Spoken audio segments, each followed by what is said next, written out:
Halo semuanya, selamat datang kembali di channel ini. Jumpa lagi dengan saya Vicky Himpong. Semoga kalian semua selalu dalam keadaan yang sehat. Kita akan segera menyaksikan cuplikan berita tentang timnas Indonesia yang terkini yang terupdate hari ini. Semoga ini bisa menambahkan tambahan informasi kepada kalian semua. Dan jangan lupa tekan tombol subscribe, nyalakan notifikasi supaya teman-teman semua tidak ketinggalan berita yang diupdate di channel ini. Kondisi terkini di Malaysia. Supporter Malaysia nggak terima kalah dari timnas Indonesia. Wow, suasana terkini sangat mencekam di Malaysia. Ribuan supporter ngamuk. Wow, kalah dari Indonesia. Apa harus ngamuk sih? Benar-benar mereka ini haus akan kemenangan ya. Bus pemain Malaysia dihadang FAM di demo besar-besaran begini setelah malu kalah dari Indonesia di semifinal. Wow. Luar biasa mainan memukau Rafael Strijk saat diberikan kesempatan bermain di posisi aslinya. Ini di apa ya? Rafael Strijk uit de eigen jeugd overgeheveld vorig seizoen al. Hij gaat iedereen overvangen die zijn basisdebuut kende, maar dat is er eentje om niet lang te onthouden. Maar dat gold wel voor hoofdcoach Kalasic, assistentcoach Vrede. Daar is overigens met de Schwiebe nog een... Inilah momen ketika pemain Malaysia cosplay Sergio Busquets dalam pertandingan Indonesia versus Malaysia di semifinal Piala AFF U19 terdapat momen unik. Momen itu terjadi di menit ke-41 saat Wilber Jardim melanggar pemain Malaysia Danish Hakimi. Nah, saat terjatuh itulah dirinya cosplay Busquets. Bedanya dia menjulurkan lidahnya saat kamera tengah menyorotnya. Tampilan aksi Hakimi tersebut trending dan banyak dijadikan meme di internet. Inilah momen ketika pemain Malaysia cosplay. Tapi mukanya ngeri, muka-muka orang apa gitu ya teman-teman. Inilah momen ketika pemain Malaysia cosplay. Menakutkan mukanya teman-teman. Oke, setelah kalah dari timnas Indonesia 1-0, ini perkataan dari apa ya, pendukungnya. Itu wasitnya curang, gak adil, maklum Indonesia anak papa FIFA. Malaysia juara, udah kalah masih bilang Malaysia juara. Ya, saya pikir wajar-wajar aja ya. Para pendukung pasti timnas Indonesia pun akan ada orang-orang yang seperti itu jika kalah, teman-teman. Ya, pasti ada juga ya. Ya nggak apa-apa, itu salah satu ekspresi kekecewaan dari mereka untuk ya setidaknya menghibur diri lah dengan kata seperti ini. Ada videonya lagi nggak, supporter Malaysia banting TV, aku rindu. Upin Ipin kalah. Aduh, harus Upin Ipin. Ipin kalah.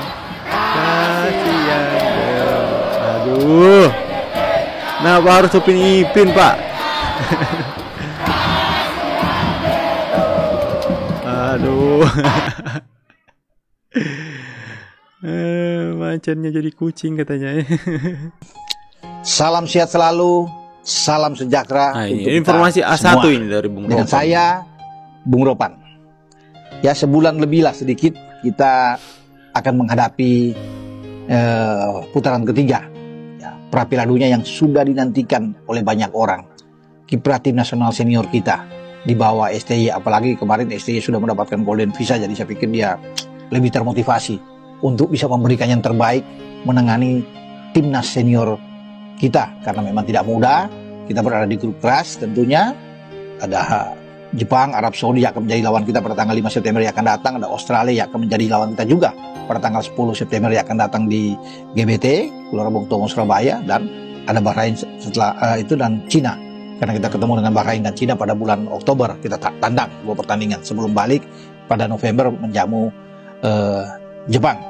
Nah, dua pemain kita yang bermain luar yang memang pemain yang bagus tentunya untuk bertahan. Jai Ise sekarang di Venesia itu akan datang diperkirakan tanggal 1 Agustus, karena untuk saat ini untuk FIFA matchday yang ada yang diberlakukan itu jangka pendek ya, tidak lagi seperti sebelum-sebelumnya bagaimana ada misalnya di U17 atau tim di usia muda itu TC-nya jangka panjang selalu kan. Sekarang ini mepet ya, hanya mungkin 4 hari ya persiapan itu masuk ke tanggal 5. Jadi kalau pemain itu berkumpul di tanggal 1 ya itu sudah 4 hari ke depan baru bisa bermain, atau langsung menuju ke Arab Saudi mereka bisa datang.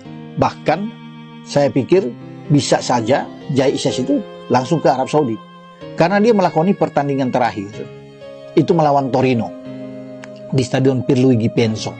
Pertandingan pertama mereka di Serie A itu langsung ketemu dengan Keren ya, Lazio sudah di Serie A ya di Stadion Olimpico Roma pada pertengahan Agustus tanggal 18 atau 19 lah.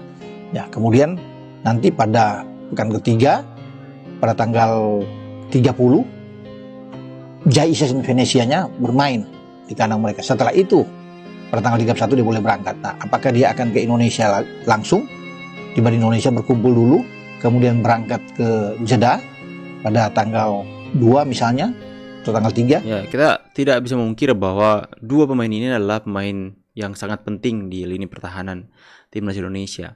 Ya, seperti ketenangan mereka itu mengimpartasi para pemain lain untuk bisa menjaga ritme permainan dengan baik, temponya dijaga dengan ketenangan yang maksimal. Mereka akan tenang, mereka tidak panik lagi ya, karena dua pemain ini benar-benar sudah sangat teruji, sudah memiliki jam terbang yang banyak, sudah memiliki kapasitas yang benar-benar bisa bersaing dengan tim-tim yang besar. Saya berharap Calvin dan Jay Itzes ini bisa perform dalam pertandingan di kualifikasi putaran ketiga, teman-teman ya. Kemarin ada cerita lucu sedikit, si Jens, nanti gue capturein, gue tampilin di layar. Si Jens Raven ini gue DM. Sebelum pertandingan itu gue DM ke dia. Gue bilang hari ini lo bakal nyetak 2 gol. Gue asal jeplak aja, asal ngomong aja. Terus dia bilang, iya gue berharap.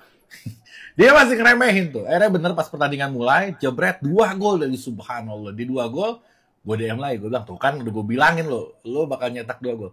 Kaget setengah mati dia.